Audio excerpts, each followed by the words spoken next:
Seorang kakek di Kecamatan Maluk, Sumbawa Barat menjadi pahlawan bagi warga sekitar karena di usia senjanya, Idrus Sahidu mengabdikan diri melestarikan lingkungan untuk mengembalikan mata air yang mulai hilang. Hidup di bumi ini bukan hanya berbuat baik bagi sesama manusia saja, tetapi kita harus berbuat baik dengan alam. Itulah semboyan yang dipegang Idrus Sahidu, 64 tahun, kakek 6 cucu yang sisa hidupnya dihabiskan untuk menjaga dan melestarikan lingkungan tempat tinggalnya.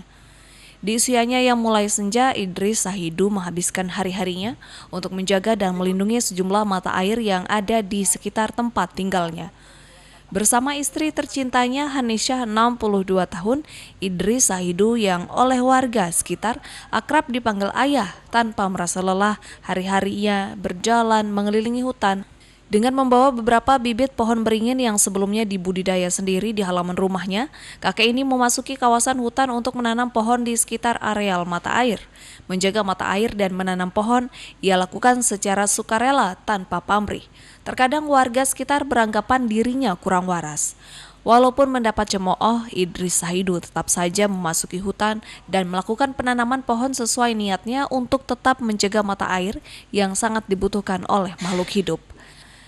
Saat ini ada sekitar 3 sumber mata air yang kerap disambanginya, walaupun jarak satu mata air dengan mata air lainnya cukup berjauhan. Dengan sisa tenaganya yang sudah tidak muda lagi, kakek yang hidup sederhana ini terlihat semangat. Daerah yang membutuhkan untuk penyelamatan mata air, kami pun siap selama masih ada sisa usia ini, kami akan berjuang untuk menyelamatkan mata air ini. Kakek Idrus sangat berharap adanya campur tangan dari pemerintah dan pihak perusahaan untuk menjaga mata air dan melarang terjadinya penebangan pohon di sekitar areal mata air. Dari Sumbawa Barat, Tim Liputan iNews melaporkan.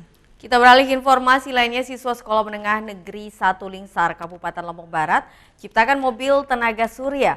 Kendaraan dengan konsep ramah lingkungan ini layak diproduksi dan siap bersaing di pasar mobil nasional.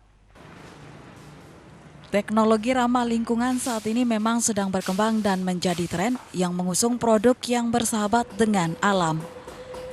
Seperti karya siswa SMKN 1 Lingsar Kabupaten Lombok Barat merupakan salah satu teknologi ramah lingkungan, yakni mobil tenaga surya. Kendaraan dengan konsep ramah lingkungan sudah pernah diciptakan oleh siswa SMKN Lingsar ini, namun tenaga penggerak roda bukan berasal dari panas matahari, melainkan dari tenaga listrik. Cara kerja mobil tenaga surya sangat sederhana, energi panas yang tersimpan di solar cell kemudian dialirkan ke baterai kontrol regulator untuk menambah arus yang dialirkan ke aki. Selanjutnya diolah di power inverter untuk mengubah dari AC ke DC yang fungsinya untuk mengontrol frekuensi motor dan mobil tersebut menggunakan dinamo AC dengan kekuatan 1 PK atau setara dengan 750 watt. Mobil ini juga dilengkapi dengan 3 baterai yang masing-masing mampu menyimpan kekuatan sebanyak 100 ampere sehingga total kekuatan baterai dari mobil ini mencapai 300 ampere. Dalam 1 jam solar cell mampu menyimpan tenaga hingga 6 ampere dan untuk 100 ampere mampu menempuh jarak sekitar 100 km dengan kecepatan maksimal 40 km per jam. Kalau ini ada kelebihannya, dia mengisi dirinya sendiri. Kalau kita menggunakan mobil listrik biasa, kita berjalan sekian kilometer, maka begitu baterainya habis casnya, maka dia akan mati. Ya, kita harus mencari di mana cas. Nah, kalau yang jenis listrik ini ada kelebihannya bahwa dia self charging istilahnya, mengisi diri sendiri. Jadi selama matahari ada, dia berjalan, pengisian terus berlangsung, sehingga harapannya ini tidak akan pernah berhenti. Nah, kecuali memang karena ada suatu kan kita tahu bahwa di jalan ada pohon dan sebagainya, itu akan berkurang. Nah, cuman harapannya dengan charging listrik ini kita misalnya pergi ke kantor, kan kita harus sampai kantor, kita parkir di tempat panas, di tempat yang terkena sinar matahari, sehingga nanti pas kita akan pulang atau akan melanjutkan perjalanan maka energi sudah ready seperti itu. Sejumlah siswa dilibatkan dalam pembuatan mobil tenaga surya tersebut dan saat ini konsep dari mobil ini hanya berbentuk rangka dan bagian depan hanya ada 2 kursi bagi pengemudi dan penumpang untuk mengendalikan mobil. Sedangkan di belakang pengemudi terdapat 2 bangku panjang untuk dijadikan tempat duduk para siswa yang menumpang ke sekolah, serta 2 panel besar tenaga surya yang sekaligus dijadikan atap mobil listrik. Dari Lombok Barat, Herkiandi, iNews melaporkan. Pemirsa, di Maringin, Jambi terdapat sebuah fenomena alam langka yang tersembunyi di dalam hutanan asri. Selain unik, keberadaan Gao Sakti juga menyimpan kisah mistis di masa lalu. Namun kini fenomena unik tersebut menjadi objek wisata yang memikat wisatawan, dan berikut liputannya.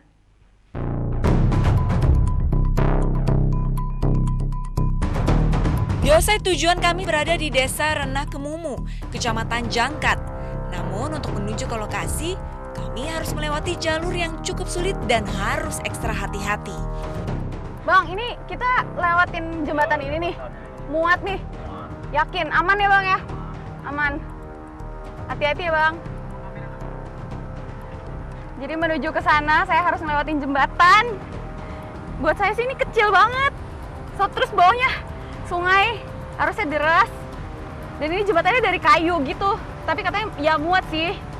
Tapi saya takut aja.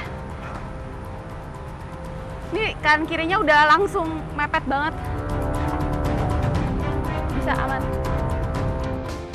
Untuk melintas di jalur seperti ini, sepertinya kita membutuhkan keahlian berkendara yang baik dan juga jam terbang yang cukup lama.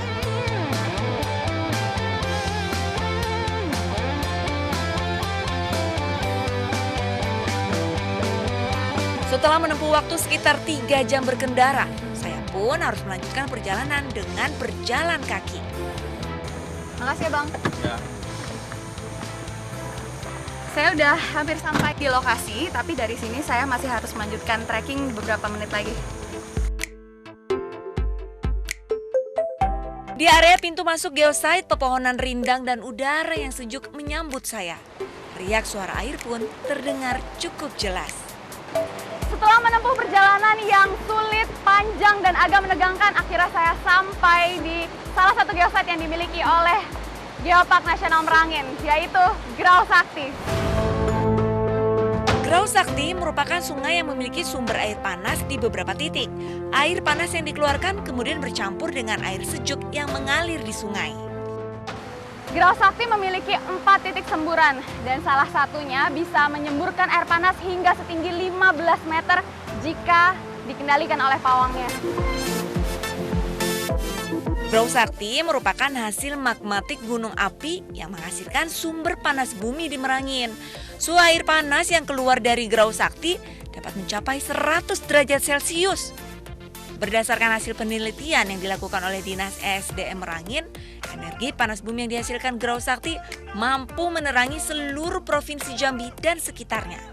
Di aliran sungai ini kita diperbolehkan untuk bermain air atau berendam, tapi kita harus hati-hati karena di beberapa titik airnya sangat panas.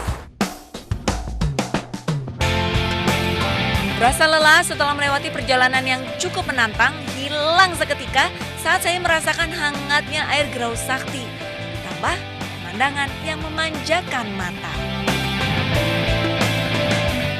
Ya pemirsa, informasi tadi sekaligus menutup perjumpaan kita kali ini di iNews NTB. Saya Vinka Andini pamit undur diri dan sampai jumpa.